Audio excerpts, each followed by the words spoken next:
Hello? I don't know if you can see, but there's a rock just there. Well, that's actually a headstone because I'm in a 1850s gold rush cemetery, and it's an impromptu cemetery, so people were just haphazardly buried here, about 400 of them in the middle of the gold rush, because where I am right here in this land, in these kilometres here, is the very heart of the gold rush. So people came here in the 1850s with barely any equipment. Often they would throw the equipment aside as they actually literally rushed up to these gold fields to stake out their claims and get to work making their wealth or dying. So it's an interesting place to make a bit of a reflection for LinkedIn on our careers and how we connect, how we commit, how we attach to what we're trying to do with our work.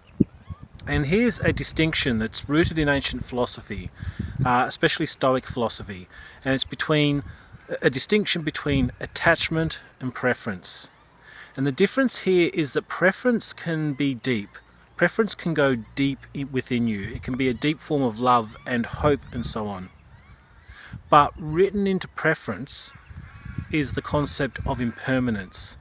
That there are lots of things that are out of your control, and that you can lose things that you deeply love and deeply care about or deeply hope for in your personal life, but also in your career and work life. So you recognize that, as opposed to attachment, because in attachment there's a rigidity here and a kind of delusion.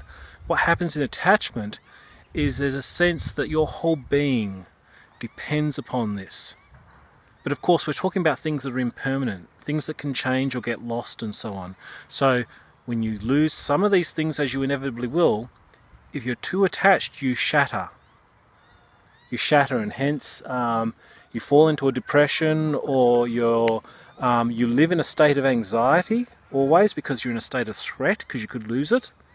At the extreme, you take your life. So it's a mode of being that sort of dooms you in a way to real suffering in life. But more than that, you're suffering the whole time because you're treating something as permanent which actually is impermanent, or relying on something to a degree which is inappropriate because it's not that reliable. But the way out of this is not, sort of to become just purely detached or nihilistic, to think that nothing matters. It's preference. It's to have deep preference. I deeply prefer this. It's in the same way that you can love somebody in a way that doesn't try to control them or reduce them to your emotions or needs. That's a preferential kind of love. It's where I love this person, but I let them be in themselves, and I recognize they're a being in themselves, and that I could lose them. And I could be in incredible pain, and maybe pain for a long time because of that, but it's a preferential kind of love versus this attached kind of love.